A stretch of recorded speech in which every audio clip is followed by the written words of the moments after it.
가장 중요한 건 고객들을 다시 데리고 오는 그 트리거가 우리가 무엇으로 정의하는가가 매우 중요할 것 같아요. 그러니까 가령 웹사이트에 들어왔었던 유저만으로 그냥 단순하게 트리거를 정의하는 게 아니라 과연 우리 웹사이트에 들어와서 이들은 유의미한 행동을 했는가 이런 것들을 우리가 평가할 수 있어야 되거든요. 근데 기존의 고객이나 아니면 이미 리타겟팅, 리마케팅을 하고 있는데 성과를 꽤 잘 보고 있지 못하는 우리가 고객사들 좀 만나보고 이야기를 들어보면 단순하게 웹사이트에 들어온 페이지 뷰만을 가지고 트리거를 잡는 경우가 굉장히 많더라고요. 근데 이렇게 되면 사실 우리가 평소에 이제 그런 리마케팅에서 보는 여러 가지 광고에 대한 그런 감정들, 그러니까 이건 왜 이렇게 자꾸 따라다니지? 아니면 필요하지 않은데 왜 자꾸 같은 메시지를 보내지? 이런 생각들을 하게 되는 거죠. 그렇다 보니까 이 브랜드에 대해서 아주 긍정적인 신호가 있었던 사람들도 아주 일방적인 푸시 때문에 결국에는 그 브랜드의 부정적인 이미지를 가지거나 아니면 오히려 다른 경쟁사 브랜드를 찾게 되는 일까지 발생을 하게 되는 거예요. 그래서 사실 우리는 리타겟팅과 리마케팅을 굉장히 현명하고 스마트하게 정말 우리 브랜드와 서비스를 원하는 사람에게 아주 적절하게 메시지를 전달시켜야 되는 거죠. 그걸 하기 위해서 가장 중요한 게 웹사이트 내에서 유의미한 고객의 행동을 우리가 읽어낼 수 있는가라는 거예요. 그걸 하기 위해서는 아주 가벼운 데이터 분석들이 좀 필요하죠. 예를 들면 웹사이트에 들어와서 나간 사람만을 우리가 리타겟팅을 잡는 게 아니라 조금 더 유의미한 사람, 그러니까 커머스라고 한다면 웹사이트에 들어온 유저가 단순하게 웹사이트에 들어왔다가 나가는 게 아니라 웹사이트에 들어왔다가 상세 페이지까지 충분히 조회하고 나가는지, 그러니까 예를 들어서 스크롤 뎁스를 굉장히 길게 해야 되는 사이트에서 그냥 10% 정도 하다가 나간 유저인지, 아니면 스크롤 뎁스를 한 50%까지 하다가 나간 유저인지, 아니면 100%까지 우리가 제공했었던 여러 가지 소재나 메시지를 100% 소비하고 나간 유저인지를 구분해서 정의할 수 있어야 된다는 거예요. 가령 상세 페이지에 영상이 하나 있어요.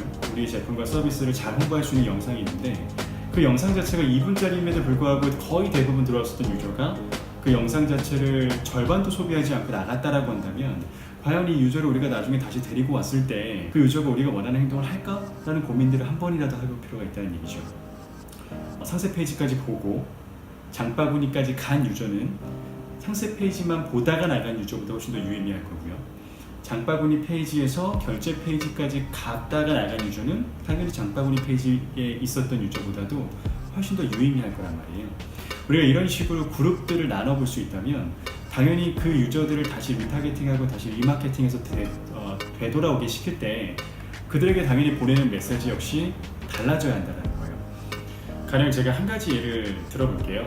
저희 고객사 중에 다다익선 자동차 보험이라는 브랜드가 있습니다. 많은 분들이 모이면 이제 혜택을 받는 그런 서비스인데 기본적으로 장점이라고 하면 이 다이렉트 자동차 보험 가격 그대로 보험을 가입할 수 있는데 혜택은 그대로인데 실제 차대차, 그러니까 대차 사고가 났을 때 1년에 최대 30만 원 내의 차 수리비를 지원해주는 서비스예요.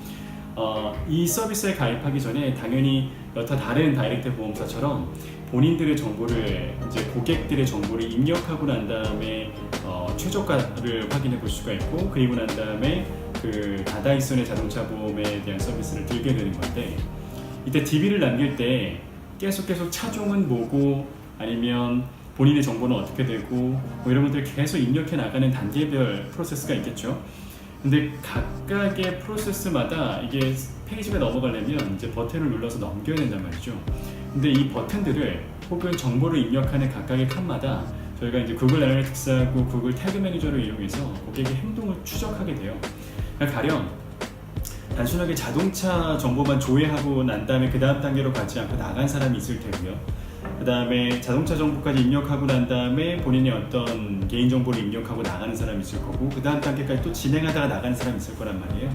그럼 이런 사람들마다 뭐 혜택에 대한 환기라든지 아니면 혜택을 받을 수 있는 상황에 대한 푸시, 그리고 실제 후기들을 지속적으로 이제 리마케팅의 소재를 통해서 계속해서 우리가 푸시를 해줄 수가 있는 거죠. 이렇게 되면 단순하게 다다익선의 자동차 보험이 좋아요, 아니면 30만 원에 대한 뭐 차수리비를 지원받을 수 있어요 라고 최초에 보냈었던 메시지보다는 이 사람이 나가는 시점에 뭔가 더 필요했었던 정보들이 있을 거란 말이죠. 그 정보 자체를 리마케팅으로 소재를 통해서 보내주다 보니까 이게 광고가 아니라 정보라고 받아들이게 되는 거예요. 그래서 제가 이 리마케팅을 하시는 정말 다양하고 굉장히 많은 마케터분들에게 말씀드리고 싶은 거는 단순하게 트리거를 고객이 웹사이트에 들어왔네로 잡는 것이 아니라, 물론 모수가 충분해야 되겠지만 고객이 웹사이트에 들어오고 난 다음에 조금 더 의미 있는 행동을 했었던 것, 그 행동 자체를 트리거로 잡아서 그 행동에 걸맞는 어떤 마케팅 메시지를 가지고 다양한 리마케팅의 커뮤니케이션을 하면 어떨까, 이런 것들이 실제 전반적인 마케팅 퍼포먼스를 올릴 수가 있고요. 그 다음에 매체의 효율도 높일 수가 있고, 그걸 통해서 결국에는 비즈니스와 서비스의 성장을 이끌어낼 수 있다고 저는 생각을 합니다.